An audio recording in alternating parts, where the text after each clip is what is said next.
Shalom Pak Bambang, saya mau izin bertanya, jika Yesus itu Allah, mengapa bisa mati? Mohon pencerahannya. Sebetulnya saya jawab gini bosan juga, tapi tidak apa-apa lah, kita orang sabar lebih daripada para pahlawan. Kata Tuhan tadi kan sudah dikatakan, itu kan fungsional. Seperti kata Lord. Ya, tapi kalau Lord of Lord itu God. Lord itu Charles misalnya. Kalau Charles mati, yang mati itu apa Lordnya apa Charlesnya? Ya Charlesnya. Lord tidak bisa mati kan, Lord itu jabatan. Semisal misalnya Presiden Soekarno wafat. Yang wafat kan fisik Soekarnonya. Presiden kan itu jabatan, mana bisa jabatan wafat. Makanya dia yang dibunuh dalam keadaannya sebagai manusia. Bukan Tuhan itu dibunuh. Tuhan tidak bisa mati. Kalau di dalam kidung-kidung gereja ortodok ya, gereja timur itu ada ungkapan misalnya Kudusullah, Kudusul Qawi, Kudusul Lati la yamut irhamna.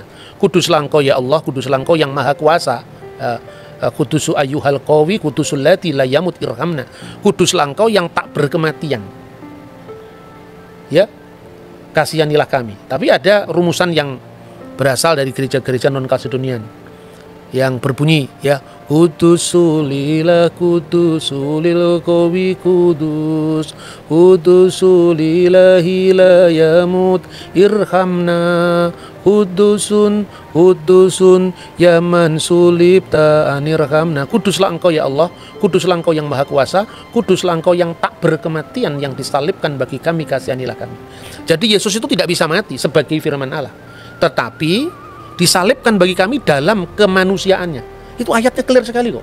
Dan dalam keadaannya sebagai manusia dia telah taat, bahkan taat sampai mati, bahkan mati di kayu salib. Yang mati di kayu salib itu dalam keadaannya sebagai manusia. Diulang lagi, ini kita Filipi ya, Filipi pasal 2. Diulang lagi misalnya dalam 1 Petrus pasal 3 ayatnya 18. Dia yang dibunuh dalam keadaannya sebagai manusia. Jadi jangan GR, Tuhannya orang Kristen mati. Itu kan bukan seperti itulah. Maka beragama itu yang beradab lah. Menilai orang lain itu dalam presuposisi agama yang bersangkutan. Kalau agamanya pengkritik ini dikritik kan ya marah, ya. Maka janganlah suka membuat kesalahpahaman, memelihara kesalahpahaman, memelihara paham yang salah meskipun sudah dijelaskan. Agree in disagreement. Kita berbeda dalam, ya kita setuju dalam ketidaksetujuan. Kita memang berbeda, kita memang tidak sama, tapi kita bisa bersama-sama. Bahwa dalam setiap agama itu punya misi, punya dakwah yang tidak usah dipersoalkan. Kalau di Kristen misalnya, Rasul Paulus pernah mengatakan, celakalah saya kalau saya tidak memberitakan Injil. Celakalah aku apabila aku tidak memberitakan Injil. Kemudian apa harus disoal? Kristen itu hati-hati. Itu agama yang suka mempengaruhi orang lain. Setiap agama kan mempengaruhi orang lain. Lihat dulu Nusantara ini Hindu-Buddha dengan kejayaannya Majapahit itu. Kemudian karena dakwahnya para wali, kemudian menjadi Islam.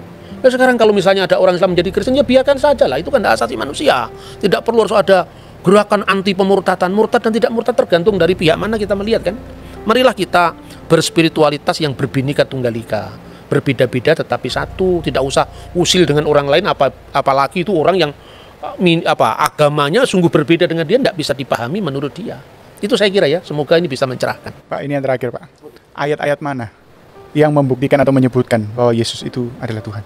Ya tentu banyak sekali ya, misalnya Kisah Rasul pasal 2 ayat 36. Karena Allah telah menjadikan Yesus yang kamu salibkan sebagai Tuhan dan Kristus. Tapi sekali lagi, ini kata Tuhan ini maknanya Lord loh. Nah, Adonai, tetap pemilik, pemelihara ya, fungsional. Kalau itu perlu ditambahkan, jangan hanya mengatakan pertanyaan Yesus di mana disebut Tuhan, tapi di mana Yesus disebut Allah. Dalam Yohanes 1 ayat 1, firman itu bersama-sama dengan Allah dan firman itu adalah Allah. Firman itu adalah memra Allah, tapi sekaligus memra min khedem Allah. Firman yang itu adalah bersama-sama dengan Allah, min khedem Allah, sekaligus firman itu adalah Allah sendiri. Ya, terus terakhir barangkali ya, orang mengatakan, di mana Yesus pernah mengatakan, ya, akulah Allah, sembahlah aku. Ya, tidak ada ungkapan seperti itu. Tapi apakah berarti kalau misalnya Jokowi tidak pernah, saya presiden Indonesia, hormatlah kepada saya, nggak perlu. Orang sudah tahu kalau dia Jokowi, presiden, ya tahu. Tuh, kalau dalam konteks kitab suci, pertanyaan itu bisa dibalik. Di mana di dalam ayat Alkitab pernah dikatakan, aku, kata Yesus, bukan Allah, jangan sembah aku? Nggak ada. Apa berarti mereka mau mengaku? Kalau gitu Yesus Allah kan tidak seperti itu. Wong dia Islam kan tidak mungkin mengaku Yesus adalah Allah. Kita Kristen tidak mungkin mengakui Quran itu adalah firman Allah atau Muhammad adalah Rasulullah atau Nabi Allah. Setiap agama itu kafir terhadap agama lain. Tidak usah kita menstigmakan orang lain kafir, orang lain yang berbeda harus kita musuhi, tidak perlu. Karena apa? Kita ini sama-sama kafir sekaligus sama-sama beriman. Kita beriman kepada yang kita imani toh. Kita beriman pada Yesus. Tapi bagi orang Muslim kan nggak beriman pada Yesus, berarti kafir terhadap Yesus. Kan gitu kan? Kita percaya kepada Alkitab. Yang lain nggak percaya kepada Alkitab. Kamu kafir terhadap Alkitab, tapi kamu beriman pada Vedamu. Kamu beriman pada Tipitakamu, kan gitu kan? Jadi itulah etika kita dalam berbangsa dan bernegara. Tidak boleh kita memaksakan ruang privat kita ke ruang publik, kemudian orang lain harus sama dengan kita dan diukur dari kita. Nggak bisa itu. Demikian saya kira. Baik. Oke Pak Bambang, penjelasan Anda sangat mencerahkan dan menguatkan iman kami. Terima kasih, Tuhan Yesus memberkati.